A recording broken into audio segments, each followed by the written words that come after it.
రాజకీయ పరిణామాలు శరవేగంగా మారుతున్నాయి. ముఖ్యమంత్రి రేవంత్ రెడ్డి తన మంత్రివర్గ విస్తరణపై కీలక నిర్ణయాలు తీసుకునేందుకు ఇప్పటికే ఢిల్లీ పర్యటనకు వెళ్లొచ్చారు. కాంగ్రెస్ అగ్రనేతలు రాహుల్ గాంధీ, ఏఐసీసీ అధ్యక్షుడు మల్లికార్జున ఖర్గే, కేసీ వేణుగోపాల్ తదితరులతో సమావేశమయ్యారు. ఈ భేటీల్లో మంత్రివర్గ విస్తరణ, కొత్త సభ్యుల ఎంపిక, శాఖల కేటాయింపు, పార్టీ అంతర్గత సమీకరణాలపై చర్చలు జరిగినట్లు సమాచారం. తాజా సమాచారం ప్రకారం ఈ మార్పుల్లో ప్రస్తుతం 2 మంత్రులను తప్పించి కొత్తగా 6 మంత్రి పదవులు కట్టబెట్టనున్నట్లుగా తెలుస్తోంది. అయితే మంత్రివర్గ విస్తరణ ప్రక్రియలో ఊహించని మలుపులు తిరిగే అవకాశం ఉన్నట్లు పార్టీ వర్గాలు అంటున్నాయి.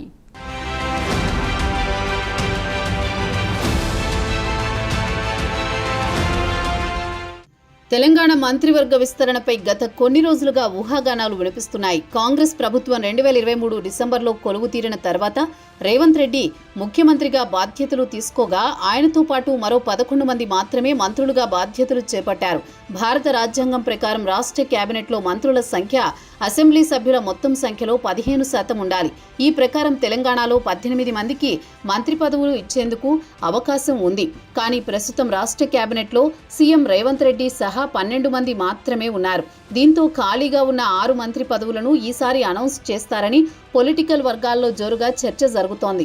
ప్రస్తుతం సీఎం రేవంత్ రెడ్డి వద్ద కీలకమైన హోంశాఖతో పాటు municipal administration and urban development, Vidya, general administration వంటి కీలక శాఖలున్నాయి.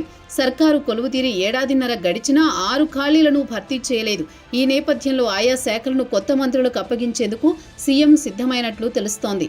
మంత్రివర్గ విస్తరణ, పదవులపై ఢిల్లీ నేతలు ప్రతిపాదనలు కోరగా రాష్ట్ర నేతలు సమర్పించారు. ఇప్పుడు ఆ పేర్లపై సామాజిక, ప్రాంతీయ సమీకరణాలతో కూర్పు దిశగా కసరత్తు పూర్తయిందని సమాచారం.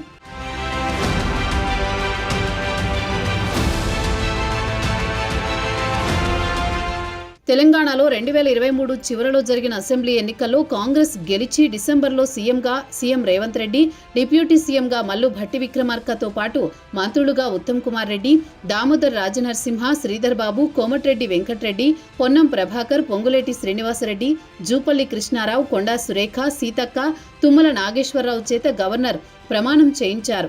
అప్పటి నుంచి మళ్లీ మంత్రివర్గ విస్తరణ జరగలేదు. 16 నెలలుగా మంత్రివర్గంలో ఖాళీలు ఉన్నాయి.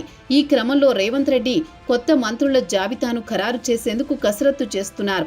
మరోసారి రేవంత్ ఢిల్లీ వెళ్లి ఏఐసీసీ అధ్యక్షుడు మల్లికార్జున ఖర్గేతో పాటు రాహుల్ గాంధీతో కీలక చర్చలు జరిపేందుకు సిద్ధమవుతున్నారు. రేవంత్ రెడ్డి ఢిల్లీ వెళ్లిన ప్రతిసారి మంత్రివర్గ విస్తరణపై చర్చ తెరపైకొస్తుంది. ఇటీవల CM Revanth, deputy CM Bhatti Vikramarka, మంత్రి ఉత్తమ్ కుమార్ రెడ్డి, పీసీసీ అధ్యక్షుడు మహేష్ కుమార్ గౌడ్లు ఢిల్లీ వెళ్లారు. ఏఐసీసీ పెద్దలు మల్లికార్జున్ ఖర్గే, రాహుల్ గాంధీ, కేసీ వేణుగోపాల్తో వీరు సమావేశమయ్యారు. ఈ భేటీలో రాష్ట్ర వ్యవహారాల ఇన్ఛార్జి మీనాక్షి నటరాజన్ కూడా పాల్గొన్నారు. మంత్రివర్గ విస్తరణ ప్రధాన అజెండాగా సమావేశం జరిగినట్లు తెలిసింది. మంత్రివర్గ విస్తరణ ద్వారా పాలనా వ్యవహారాల్లో మరింత సమర్థత తీసుకురావాలని, పార్టీలో సమతూకాన్ని సాధించాలని కాంగ్రెస్ అధిష్టానం భావిస్తున్నట్లు తెలుస్తోంది. సామాజిక వర్గాల వారీగా మంత్రివర్గంలో స్థానం పొందే నేతల పేర్లను కాంగ్రెస్ అధిష్టానం దాదాపు ఖరారు చేసిందట. అయితే ఇప్పుడు ఎవరికి మంత్రి పదవులు దక్కుతాయోనని ఉత్కంఠ నెలకొంది.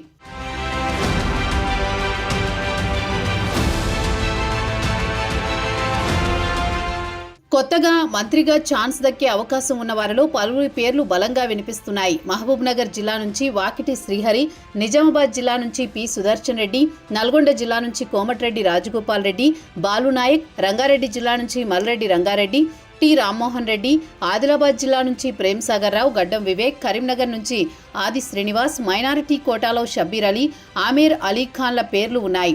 మహిళల కోటాలో విజయశాంతికి అవకాశం ఇవ్వనున్నట్లు కాంగ్రెస్ నేతల్లో గుసగుసలు వినిపిస్తున్నాయి. కుల, సామాజిక, రాజకీయ సమీకరణ నేపథ్యంలో కొత్త వారికి మంత్రి పదవులు కట్టబెట్టనున్నట్టు సమాచారం.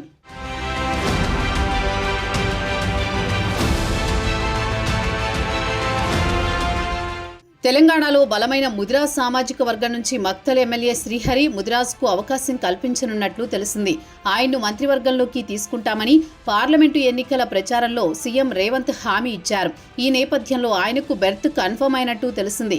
చెన్నూరు ఎమ్మెల్యే జి వివేక్ను సైతం మంత్రివర్గంలోకి తీసుకోనున్నట్లు తెలిసింది. ఆయన కూడా మంత్రి పదవి ఆఫర్తోనే బీజేపీ నుంచి కాంగ్రెస్ గూటికి చేరారట. ఆ హామీ మేరకు ఆయనకు పదవి పక్కా అనే టాక్ వినిపిస్తోంది. ప్రస్తుతం ఉమ్మడి నిజామాబాద్ జిల్లా నుంచి ఒక్కరికి కూడా మంత్రివర్గంలో స్థానం కల్పించలేదు. దీంతో జిల్లాకు చెందిన మాజీ మంత్రి బోధన ఎమ్మెల్యే పి సుదర్శన్ రెడ్డిని మంత్రివర్గంలోకి తీసుకోవాలని భావిస్తున్నారట. ఈ మేరకు సీఎం అధిష్టానం వద్ద ఆయన పేరును ప్రతిపాదించినట్లు తెలిసింది.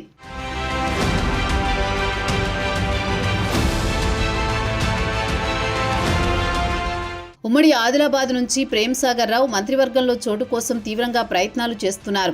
ఈ నేపథ్యంలో వివేక్ వెంకటస్వామికి చోటు కల్పిస్తే ఎదురయ్యే పరిణామాలను అంచనా వేస్తున్నారు. మొదటి నుంచి కాంగ్రెస్ పార్టీకి అండగా ఉన్న మున్నూరు కాపు సామాజిక వర్గానికి దగ్గర చేసుకునేందుకు ఆ సామాజిక వర్గానికి చెందిన ఆది శ్రీనివాస్ను మంత్రివర్గంలోకి తీసుకోవాలన్న చర్చ జరిగినట్లు తెలుస్తోంది. అప్పుడు వాకిటి శ్రీహరికి కేబినెట్ హోదాలో విప్పు బాధ్యతలు ఇవ్వాలన్న దానిపై చర్చించారు. ఈ రెండు అంశాలు ప్రస్తుతం అధిష్టానం పరిశీలనలో ఉన్నట్టు చెబుతున్నారు. ఇక ముస్లిం సామాజిక వర్గానికి సంబంధించి మంత్రివర్గంలోకి తీసుకోవడానికి ఎమ్మెల్సీ ఆమెర్ అలీఖాన్ ఒక్కరే చట్టసభల్లో అందుబాటులో ఉన్నారు. ఈ వర్గం నుంచి ఆయనకి అవకాశాలు ఎక్కువగా ఉన్నాయని చెబుతున్నారు. ఇది కాకుండా ముస్లింల నుంచి పార్టీ సీనియర్ నేత ఎవరినైనా కేబినెట్లోకి తీసుకుని ఆ తర్వాత ఎమ్మెల్సీని చేసే అంశాన్ని పరిశీలించినట్టు సమాచారం.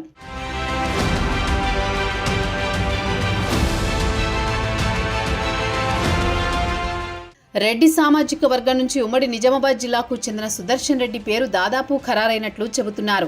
ఆయనను మంత్రివర్గంలోకి తీసుకోవాలని సీఎం రేవంత్ రెడ్డి మొదటి నుంచి పట్టుదలతో ఉన్నారు. ఉమ్మడి నిజామాబాద్ జిల్లాకు మంత్రివర్గంలో ప్రాతినిధ్యం లేకపోవడము ఆయనకు కలిసి వస్తోంది. అయితే రెడ్డి సామాజిక వర్గం నుంచే మునుగోడు ఎమ్మెల్యే కోమటిరెడ్డి రాజగోపాల్ రెడ్డి కూడా తీవ్రంగా ప్రయత్నాలు చేసుకుంటున్నారు. ఎన్నికల ముందు అధిష్టానం ఇచ్చిన హామీ మేరకు తనను మంత్రివర్గంలోకి తీసుకోవాలని ఒత్తిడి తెస్తున్నారు. కానీ ఉమ్మడి నల్గొండ జిల్లాలో అదే సామాజిక వర్గం నుంచి ఇప్పటికే ఉత్తమ్ కుమార్ రెడ్డి, కోమటిరెడ్డి వెంకటరెడ్డి మంత్రులుగా ఉన్నారు. పైగా కోమటిరెడ్డి వెంకటరెడ్డి రాజగోపాల్ రెడ్డికి స్వయానా సోదరుడు. ఈ నేపథ్యంలో రాజగోపాల్ రెడ్డికి కేబినెట్లో అవకాశం కల్పిస్తే ఒకే జిల్లాలో ఒకే సామాజిక వర్గం నుంచి ముగ్గురు మంత్రులకు అవకాశం ఇచ్చినట్లు అవుతుంది.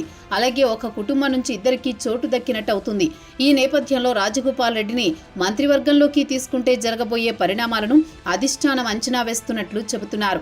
ఒకవేళ రాజగోపాల్ రెడ్డిని మంత్రివర్గంలోకి తీసుకోవాలని అధిష్టానం భావిస్తే మొత్తం 5 నేతలు మంత్రులుగా ప్రమాణ స్వీకారం చేస్తారని, సమీకరణాలు కుదరకపోతే ఆ బెర్తును పెండింగ్లో పెట్టి 4 అవకాశం ఇస్తుందంటున్నారు.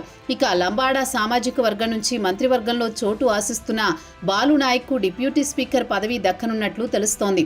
ఇక ఉమ్మడి రంగారెడ్డి జిల్లా నుంచి మంత్రివర్గంలో చోటు కోసం ఇబ్రహీంపట్నం ఎమ్మెల్యే మల్రెడ్డి రంగారెడ్డి, పరిగి ఎమ్మెల్యే రామ్మోహన్ రెడ్డి తమ వంతు ప్రయత్నాలు చేస్తున్నారు. వీరిలో ఒకరికి ప్రభుత్వ చీఫ్ విప్ పదవి దక్కనున్నట్టు చెబుతున్నారు. శాఖల సర్దుబాటుపైన సర్వత్రా ఆసక్తి నెలకొంది. స్త్రీ శిశు సంక్షేమ శాఖ మంత్రిగా ఉన్న సీతక్కకు హోంశాఖ కేటాయించవచ్చట. ఇప్పుడు ముఖ్యమంత్రి సహా మంత్రులందరి వద్ద 2 లేదా అంతకంటే ఎక్కువ శాఖలున్నాయి. కొత్తగా వచ్చే మంత్రులకు ఇప్పుడు ఉన్నవారిని ఏ విధంగా సర్దుబాటు చేస్తారనే అంశంపై ఆసక్తి నెలకొంది.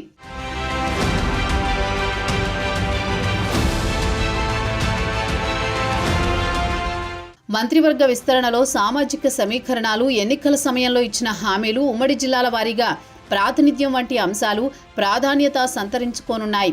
అన్ని వర్గాలకు న్యాయం జరిగేలా, ప్రాంతీయ సమతుల్యతను పాటించేలా జాబితా రూపొందించే అవకాశం కనిపిస్తోంది. ఆశావహులు ఎక్కువ మంది ఉండగా ఖాళీలు తక్కువగా ఉన్నాయి. దీంతో అధిష్టానం తుది నిర్ణయంపైనే అందరి దృష్టి నెలకొంది. ఢిల్లీ నుంచి పిలుపు వస్తే ముఖ్యమంత్రి రేవంత్ రెడ్డి, డిప్యూటీ సీఎం భట్టి విక్రమార్క వెళ్తారు. అధిష్టానం ఆమోదిస్తే కేబినెట్ విస్తరణపై రాత్రికి రాత్రే నిర్ణయం ప్రకటించి మరుసటి రోజే ప్రమాణ స్వీకారం చేయించే అవకాశం కనిపిస్తోంది.